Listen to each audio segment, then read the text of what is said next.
If anyone is there, please make sure to say something in the comments. We'll be hoping to make this video a little bit more on the interactive side. Let me know who you are, where you are tuning in from. If you have any questions, please be sure to type them in the chat below. Please be sure to type them in the chat below, and we can try and make this a little bit interactive if that works for you guys. I'm tuning in currently from London in the UK. I have spent the last 4 or 5 days right now in self-quarantine and self-isolation, as I came into contact recently with somebody who was tested positive for the coronavirus, which seems to have taken over most of our lives right now. Thank God I'm feeling fine, I'm feeling well. And one of the things that I kind of wanted to talk to everybody today about was the experience of trying to stay mindful, trying to stay happy and connected, and maybe even just sane in an isolated world where today, probably in an unprecedented way in at least living memory, we have had to cut off and social distance and not engage in too much physical contact with anyone and everyone, and it's pretty much changed our lives in a very significant way, at least for now, at least in the foreseeable future, until we get a handle of what's going on. Just for those who are joining right now, please make sure to comment in the chat. Tell me who you are, where you're tuning in from, and of course, if you have any questions, I'll try to make this as interactive as possible for us to have a little bit of back and forth today. So please let us know in the chat who you are, where you're coming in from, and if you have any questions. So we've got another minute or so until 1 o'clock when we officially go live. So we're gonna wait for a few more people to join in as we begin the talk. Hi, Anthony G. Silver 19 from London, UK. Hope you are well and hope you're staying safe in these difficult times. It's been a really eye-opening experience for me, having to self-isolate for the last few days, especially with various members of my family in the home as well. Also trying to work from home, trying to get to grips with the new online technology, which we are all starting to interact with a little bit more. And there's a lot of interesting things that I've learned as well in terms of things that I'm experiencing on a psychological and emotional level, which I'm hoping to share some of them with you. The purpose of this session today is not just to be a class where I'm talking, although you guys I can't see you guys. You can comment in the chats and we can try and interact a little bit through that. So I think we're going to go, because it's 1 o'clock and we're ready to roll. So we're living in troubled times, you know. Like we mentioned a minute ago, many of us are having to self-isolate. And for me personally, as somebody who gets energy from being outside, being outdoors, the fact of having to be indoors can be very challenging. It can be challenging to our physical health, but also to our mental health. And added to that, having a family and children in the house all day, having to work from home can be very stressful. It can make you feel alone. And while on the one hand, you might think that now we're all together in the house, we should be able to connect with our family members more and be more connected. Since we're more removed from our regular routines, and have the unknown of what's going to be, it all adds up to pulling us out of our state of equilibrium and casting us into a chaos of the unknown. And we're going to be talking a little bit about the chaos of the unknown, because really this unknown and this mental state of tapping into what's going to be and the fears of the future is something that can actually really be quite damaging to our own health and our mental health, especially in a time of uncertainty and breaking out of our routine. So I'll start by saying, again, just for all of those who are joined, I think there's a number of people who have joined right now. please feel free to comment in the chat. If you have any questions, add your names and location where you guys are tuning in from. It would be great to be able to interact with you a little bit as well. There is an ancient Jewish teaching of somebody who goes by the name of the Chalban. The Chalban literally means the milkman, but he was one of the foremost Kabbalists of our generation, and he was called the milkman because that was actually his job. He was a simple man until kind of later in his life, people realized that this man was quite sagely, and he possessed a lot of deep Jewish wisdom. One of the things that he talks about is about the ability for us to tune into the present moment, to connect with our higher selves. And he actually analyzes God's essential four-letter name, the Yud and the Hey and the Vav and the Hey. And he talks about how that name of God is an amalgam of Haya, Hoveh, and Yihiyeh, which means was, is, and will be. And this essential four-letter name describes the ability of, or the existence of God as being beyond time, transcendent of time and of the limitations thereof. And he talks about how life actually only exists in the present moment, right? And the only channel that we have to connect to our higher selves is through the present moment and through the now, because the past and the future are not in existence. And if you think about it, actually, when we're operating out of our mind, out of our thoughts, we're always living either in the past or the future. Think about it. So we're worried about the future. We're judging our actions that we did in the past. We're preparing for world disasters right now and what's going to be with the coronavirus. And we're planning what to do tomorrow, what to do next week or next summer. We're fearing that what will be, and we're worried about the worst outcomes or what we've done in the past that might have been bad. And our mind is stuck almost in a prison of the past and the future. And in our dimension of reality, the past and the future don't actually exist, right? The past is gone, and we can't experience it today as we did when it happened, and the future is yet to take place, right? Literally anything could happen, as we've noticed over the last few weeks. We have no experience of the future in this moment in time. So when we tap into our mind, we also have to remind ourselves that we're actually engaging in something that's not part of the pure, unadulterated reality happening all around us now.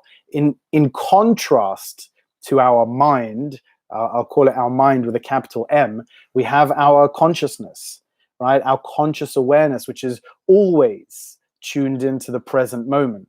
And living in the past and the future is really, really tiring, because it doesn't exist except for in our head. So connecting to the moment that is happening all around us right now is tapping into that consciousness, that awake part of ourselves and our higher selves. There's actually a beautiful verse that is found in the Psalms that was written by King David, and he says, "Taste and see how good God is. Ta'amu uru'u kitov Hashem," right? Taste and see. And I always thought that taste and see is a really interesting choice of word, because really what it is it's an experience. Taste is an experience. It's something that happens with our senses that we can totally tap into, but only in the present moment. You can't taste in the future, and you can't taste in the past. All you can do is taste in the present moment right now. So if you want to have that experience of higher consciousness, if you want to have that experience of being connected to the present moment, you got to get into the present experience. It's a direct experience that can only happen in the present moment. And once you get beyond your thought state, you can then grasp the godliness within you and grasp that higher state of mind. So just for our listeners and viewers who are not familiar with me, I'm Ari Keza. I'm a rabbi working for HUK, based out of London. I grew up in London, and you know, for me, all of these ideas to do with mindfulness meditation and with self-awareness, with wellness, with the inner experience, is something that's been very, very close to me. It's been a big part of my life for a long time. I did not grow up in a religious environment, and my search for truth probably began way before I knew what I was even looking for, and it was kind of expressed in my deep desire to go out and travel the world, something that we probably all took for granted until quite recently. But you know, when I was 18, I got on a plane before smartphones were really even around, with not much money, a little bit of a budget, and some clothes, and I bought a ticket and went to India. Like many young Jews did and still do. And I wanted to find myself. And I think that one of the really interesting implications of that question of finding yourself is, how do you even lose yourself in the first place? How do you lose yourself? What part of yourself have you lost? And I think that really taps into kind of the question, is that there's different elements of self. There's different parts of yourself. I've got a comment here from Anthony Silva saying, through mindfulness. Through mindfulness, one is able to tap into their higher self. It certainly is a beginning and a stepping stone. The Jewish tradition has many, many different types of mindful practices and expressions and techniques that can be used and have been used over thousands of years. Techniques of contemplation, of isolation, of visualization. There's visualization techniques and mantras, all sorts of different types of techniques. There's techniques in quietening the mind, which has been popularized quite a lot recently. And there's a lot of different techniques, probably for the topic of a different discussion, but there's a lot of different techniques that can be used, which we're going to try and do one or two of the basic mindfulness techniques in this class. So we said that we had the question of, how do you lose yourself? And I wonder if you have any comments on that. You can type them in the chat right now. I think the part of losing yourself is not being connected to or aware of your sense of self in the present moment, and being able to experience the present moment right now is a tool that can actually be life-changing. It can be completely life-changing. You know, I remember a story that happened to me when I was 18. I was out in India, in Goa, and I was coming back to this hostel that I was staying at, and it was kind of in the middle of this network of alleyways that were interlocked with each other, and there was no one out on the street. And I was walking back to my little hostel, and I'm going to this hostel, and all of a sudden I hear these dogs barking, and I turn around and I see these two dogs chasing towards me, like going at full pace, you know, bloodshot eyes and frothing at the mouth, and they're just running and barking as fast as they can towards us, myself and a friend of mine. And we did what most people would do, is instinctively turn around and run. And you think, can you outrun a dog? Probably not. But that's what we did, and we're running and running and running. And I remember many years later, when I was actually meditating one time, I tapped back into that memory, and there was this sense of being totally running as fast as you can, focusing only on one specific task. That task was to run, right, and just to get as far away from the danger as possible. And we're running and running and running. I actually had a very deep spiritual experience in that moment.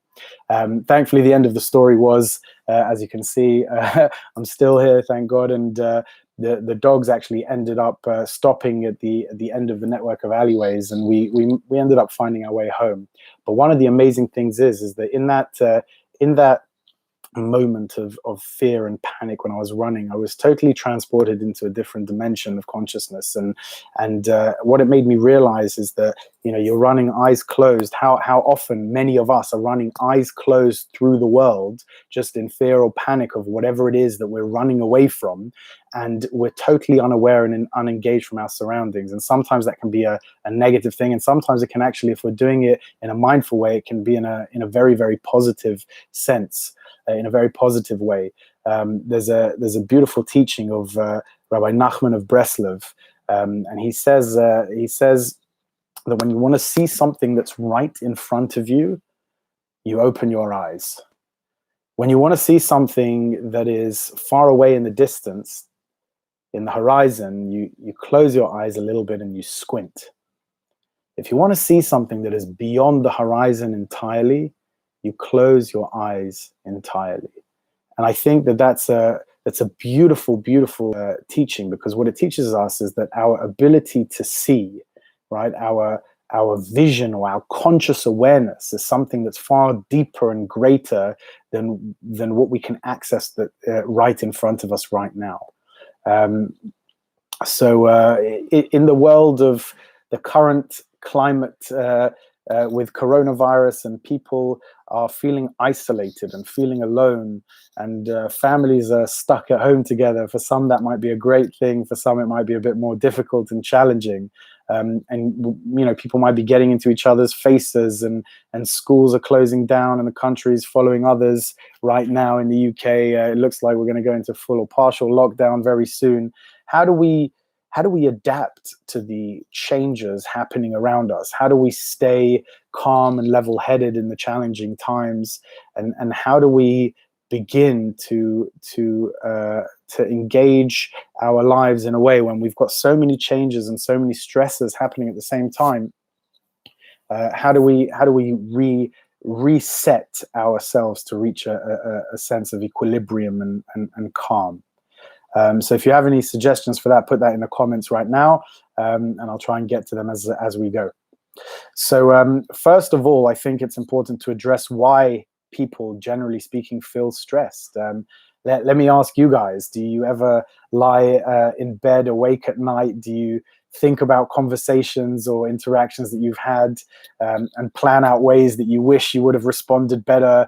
Do you ever come home from a long day's work? Well, not if you're working from home, but when we used to work outside of home, and you want to turn off your mind with the help of Netflix or the TV and just switch off.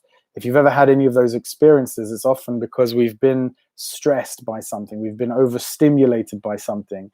And I always think it's amazing how far humankind has come over the past few millennia, and how different the world must have been. But at the same time that things have changed, there's certain things within the human psyche which have remained strikingly similar. I'll give you an example. There's a term coined by the Jewish sages thousands of years ago called Pizur HaNefesh. Now, Pizur HaNefesh literally translates as a scattered soul. But what it actually means, I think the modern day translation of that would be when you're feeling like you're just all over the place. When you're just all over the place, running around like a headless chicken, right? Has anyone ever had that experience? You wake up, you're so tired from the night before, you manage to get out of bed, you brush your teeth, you prepare breakfast, you got to go do your morning routine, you might have kids to take care of, get people to school, get to work, get to university, get to school, whatever it is you got to do. And it's kind of like from the moment we wake up until the moment we return home, there's just this mindless running around like a headless chicken. That's Pizur HaNefesh. That's what the sages termed as a scattered soul. It's when you're just all over the place and you can't control that which is happening in your own mind. You've got different things pulling you from different places, and it can be very, very unsettling indeed. So if you own a smartphone, it's probably the number one cause of making us feel all over the place, even more so now, probably more than ever before, because of all the social distancing that we have to be doing. Because even though the smartphones offer us new avenues of connection, new avenues of information, it saps away our vitality. It takes away our ability to be in the present moment, to connect to people, to connect and have real experiences that are happening in our lives. And we usually feel most present when we are putting our full attention on a particular thing. Now, how difficult does that become when we're operating at 10, 12, 15 hours a day of smartphone usage? You know, even more so when today we're all working from home, right? So the question, I think, becomes, you know, where are you in this scattering? In the scattering of your mind and of your attention? Where do you exist in all the madness that comprises you, in your jumble of thoughts and feelings and desires and ambitions and cravings and talents and misfortunes and skills? Where is the real you? And I think that if we can begin to experience that together, then we can also start to intuit how to switch into our conscious awareness and how to switch into our conscious mind. So understanding that question of, you know, who is the real me within the different facets of me is in part a training in understanding the language of experience. It's the language of learning to listening to the inner voice that's happening inside of me, and not just being pulled away by my fears of the future and my anxieties of the past. And it's about being able to tune in and listen. Right? It's not a coincidence that the eternal mantra of the Jewish people is the word Shema, which means listen. Because it's very, very hard to listen in a world when there is so much noise. And there is noise happening everywhere, outside of us and inside of us. And part of the meditation exercise, part of the contemplation, is learning to tap into the Shema. Listen to the real inner voice of you happening inside of you. And wellness, you know, in general, is not about learning or information. This isn't supposed to be a class where I'm speaking and teaching you, right? It's a class. It's an experience. You know, wellness isn't information. It's experience. But it's not even just having an experience, but it's about becoming sensitized and attuned to the experience that we're having at every single moment in our lives. So this is a chance for us to go on a little journey into ourselves together, to see what we find. There's no right or wrong. There's just us. There's me. There's you. And then, you know, the way in which we relate to ourselves is also an important thing. I'm going to, before we do a little exercise together, a little mindfulness exercise together, I just wanted to state a definition of mindfulness, because, you know, a lot of people listening may have listened to classes, they may have been involved in retreats, they may have had some of the experience using the Headspace app, which is a brilliant tool, and they may not know things. So I just for the sake of us all being on the same page here, I would say that mindfulness specifically refers to the cultivation of non-judgmental awareness as a life practice, right? So the non-judgmental part is really important, because it's not just being aware of what's happening to you right now, but it's becoming aware without placing a moral judgment, right, on what you're becoming aware of. So it's just simply noticing. It's observing. It's an observational practice, becoming aware of what it is that you're thinking in the present moment, becoming aware of what it is that you're feeling in the present moment, and experiencing as it happens in real time, and how it may cause you or want to cause you to react in that moment. The non-judgmental awareness part, the non-judgmental part, is really important, because we tend to be our own biggest critics, and we tend to focus on our flaws more than others probably do as well. So what we're going to do together is we're going to do a little bit of a mindfulness practice now. I'm not sure if you're picking up in the background. I've got, we talked about a lot of noise happening within ourselves and outside of ourselves. So just as I've decided to do this practice, there's some serious drilling going on outside of my house. I'm not sure if it's picking up through the microphone. I'm actually just going to close this window here so that hopefully we can get a bit of better sound. Bear with me 1 second. Okay, I'm back. So what we're going to try and do together is we're going to try and do a little bit of an exercise together. What the purpose of this exercise is to experience the fact that even our mind itself has multiple facets to it, right? There's many minds going on at the same time. And so that's what we're going to do. So wherever you are in the world, if you want to start with your eyes closed, having your eyes closed when meditating is not something that you absolutely need to do, but it's from my experience, what I've found from teaching mindfulness and meditation, Jewish meditation, to hundreds of people over the last few years, is that people generally find that when their eyes are closed, they're not distracted and stimulated by things around them. So it's a definitely, if you're able to close your eyes while we're speaking, it's certainly going to be a helpful practice for you as we go along. So with your eyes closed, we're going to begin to try and become aware of the abstract images that are flowing through your mind. Try to become aware of any colors or lights flashing before your eyes. Give yourself a few moments to relax, and these images will probably begin to subside and develop into a series of kaleidoscopic images, arising and spontaneously changing with little direction by the conscious mind. One image might flow into another. It's almost impossible to focus on one image as it's constantly flowing and then disappearing. So now with your eyes closed, what we're going to try to do is control these images.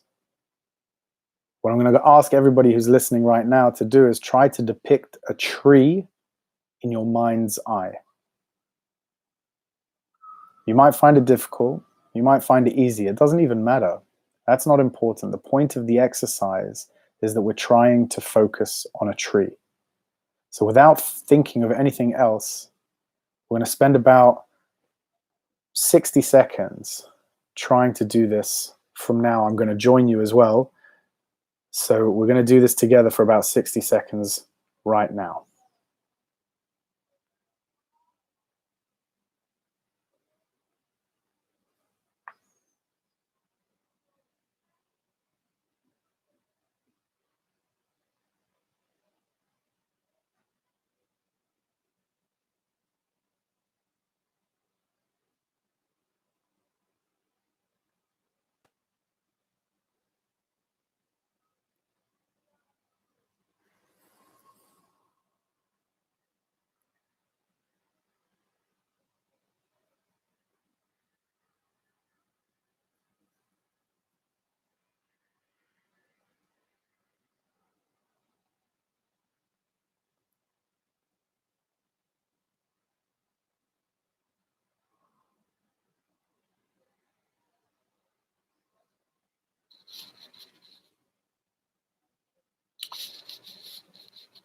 Okay, when you're ready, come and join us back on the YouTube live stream forum right now. Welcome back down to earth, or back up to your current consciousness. If anyone has any comments on how that experience went, it might be helpful to put it into the group chat right now. It would be interesting to know if anyone was able to fully focus on the tree. If you were able to do that, or even if you weren't able to do that, maybe put a comment in the chat right now, and that will help us to be able to share some of the experiences that we've had. Were you able to do it? If you were you able to do it without any distractions? If you were not able to do it, what was your experience and how did it work? Okay, feel free to put those in the comments in the chat below. But for the time being, I'm going to carry on going, because one of the things that you notice when you have a chance to focus on something in your mind is that you realize that the mind has a mind of its own. I'll say that again. The mind has a mind of its own. I love that phrase because it's something that we experience whenever we're trying to do something and get distracted. So we have a conscious mind, which is the part of the mind which is under the control of our will. That's called our consciousness, our awareness. That's the part of us that's awake. But we also have an unconscious or subconscious mind, and that's the part of the mind that's not controlled by the will. It's just something that's running on autopilot.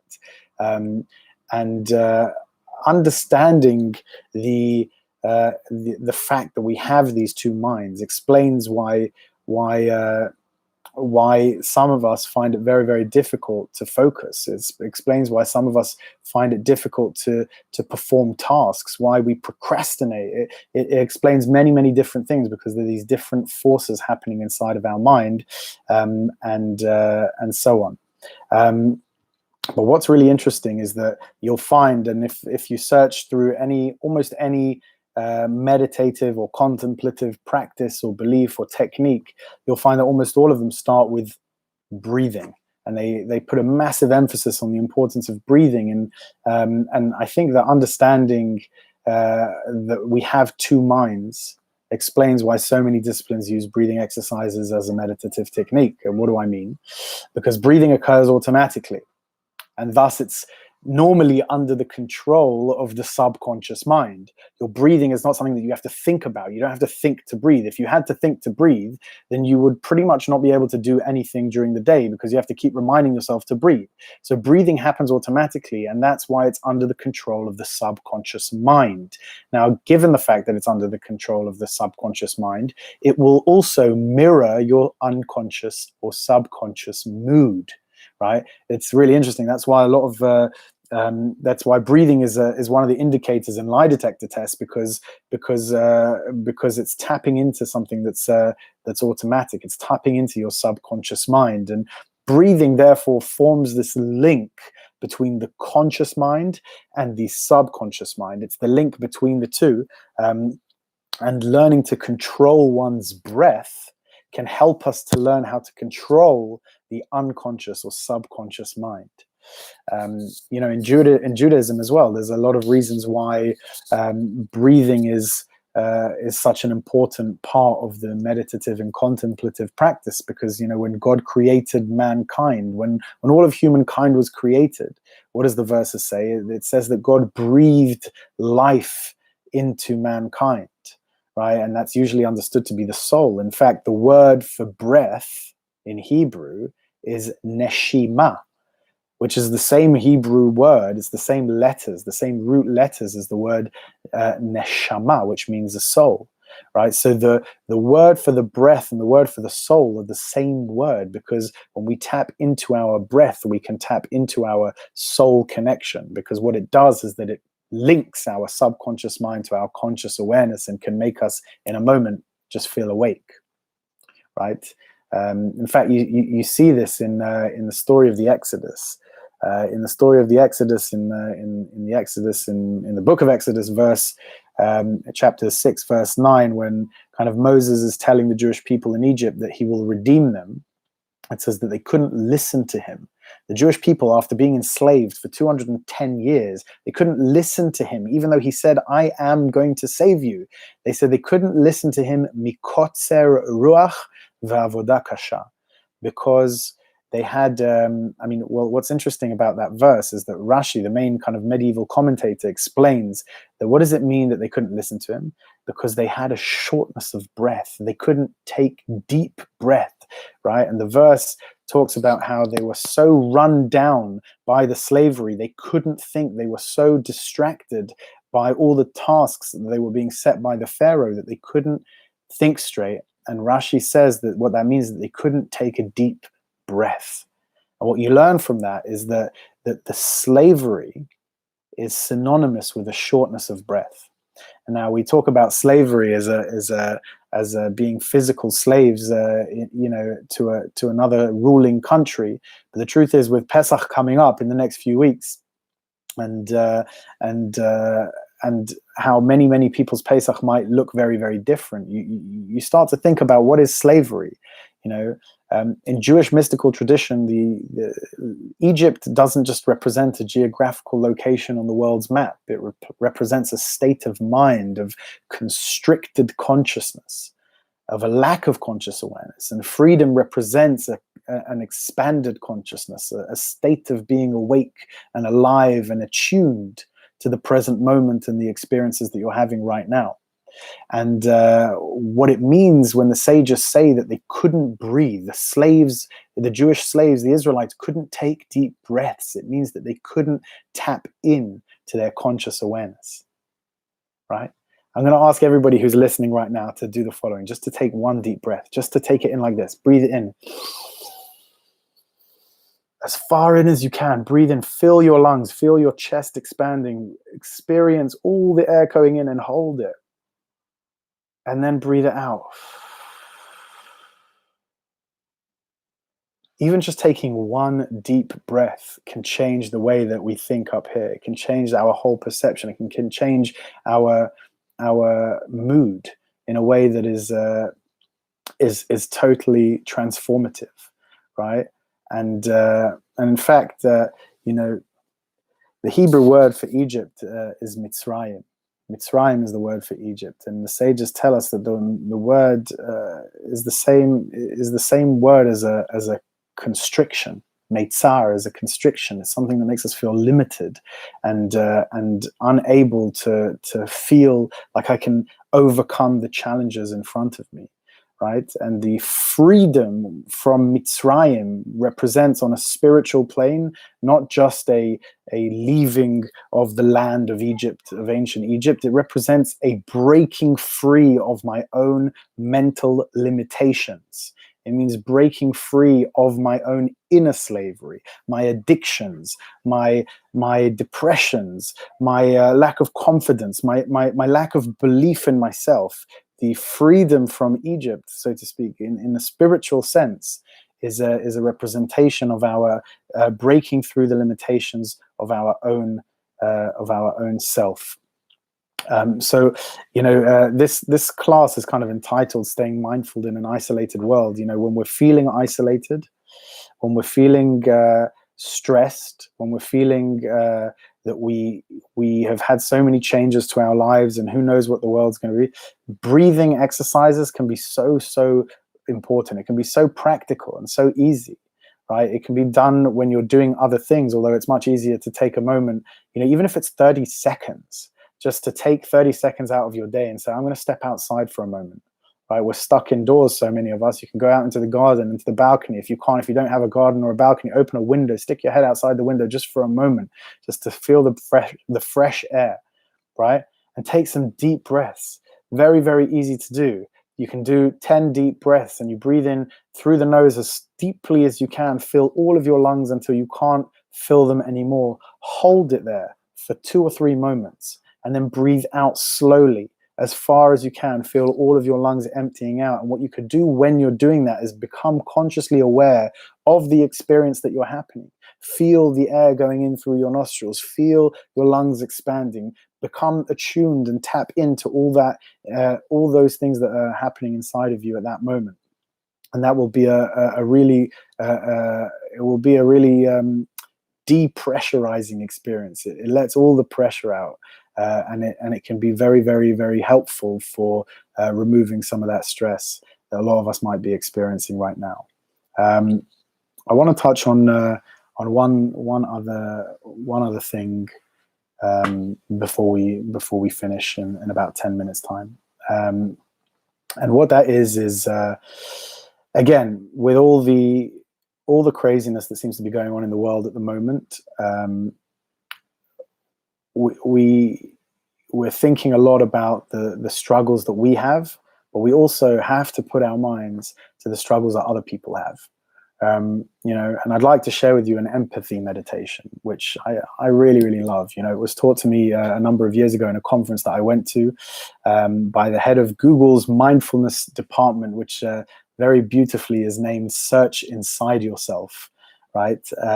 And I think that in these times when there are people all over the world, our families and our friends who are going through so many hardships, it's a really, really great way to channel positivity into our lives, into ourselves, and into the world. And people have been asking me over the last couple of days, you know, what can we do for other people? Our lives are being disrupted. We can't really go out. Young people feel that they're a threat to older people. Old people are scared of going out, and people who have compromised health are also struggling because they're worried about what's going to happen. How do we do it? And I think that one of the incredible things that we've learned from the last couple of weeks, months really, from this virus is that, you know, a virus it's a physical ailment that can spread over the world in not a lot of time and through not any real kind of significant or malicious action. It just passes from person to person.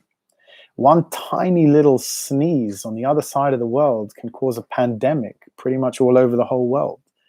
And it's an incredible thought to think that really, we can also be putting out that positivity to other people. And one small positive act, one small changing of my mind frame can have an impact and an influence and a butterfly effect all over the world. How do you know that when you were walking down the street the other day and smiling, that somebody, a stranger, didn't see you smiling to yourself, and it was contagious, it was infectious?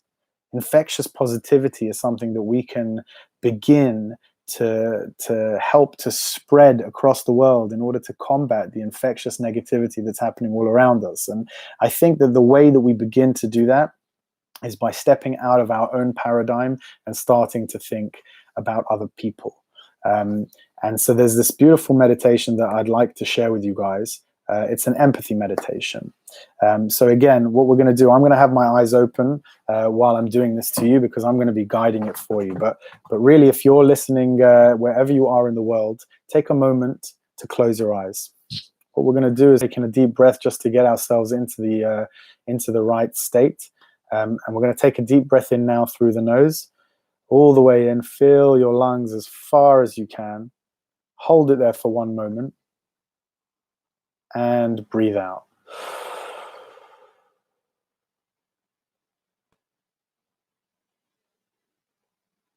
Give yourself a moment to tap into the experience that you're feeling right now. If you've done mindfulness before, you could do a very quick body scan. You could check into yourself. Just become aware of what you're experiencing right now in this moment while we're talking to each other. If you're sitting down, become aware of your feet touching the ground. Become aware of the shoes or socks around your feet. As you go up your body, you might be suddenly aware that you're sitting on a chair without even moving. Become aware of the experience that you're having right now. And now we're going to go into a quick empathy meditation. I'm going to ask you to think of someone that you care about. Someone in your life. It could be the obvious choice. It could be an unexpected choice, but somebody that you really, really care about. Take a moment to think about who that is. Once you have a picture of that person in your mind's eye, I want you to tell yourself the following. This person has had moments of happiness just like me. They've had difficult moments in their life just like me. They seek love and attention just like me. They've had to deal with many difficult things in life just like me. They seek meaning and fulfillment in all their relationships just like me.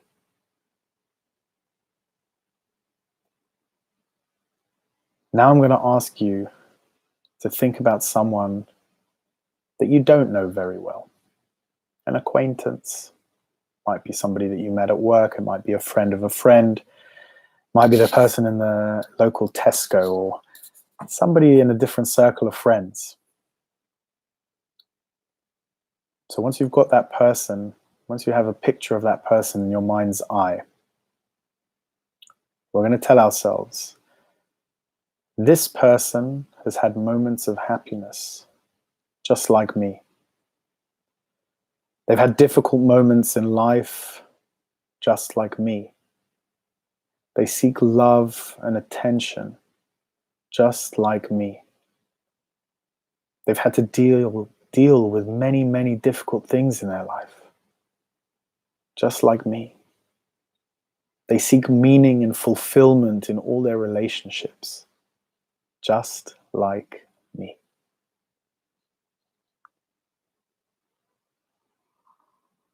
Now we're going to think of somebody who we've actually had a conflict with. We're going to think of somebody who we may be speaking to or not, somebody who we've had a serious disagreement with. We might have resolved the conflict, it doesn't matter, but just somebody who we've had a difficult relationship with. So if you got that person pictured in your mind's eye. Once you have a picture of that person in your mind's eye, I'd like you to tell yourself the following. This person has had moments of happiness just like me.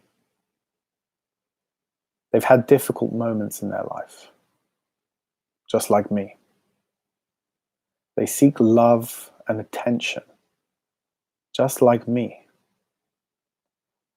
They've had to deal with many difficult things in their life just like me. They seek meaning and fulfillment in their relationships just like me.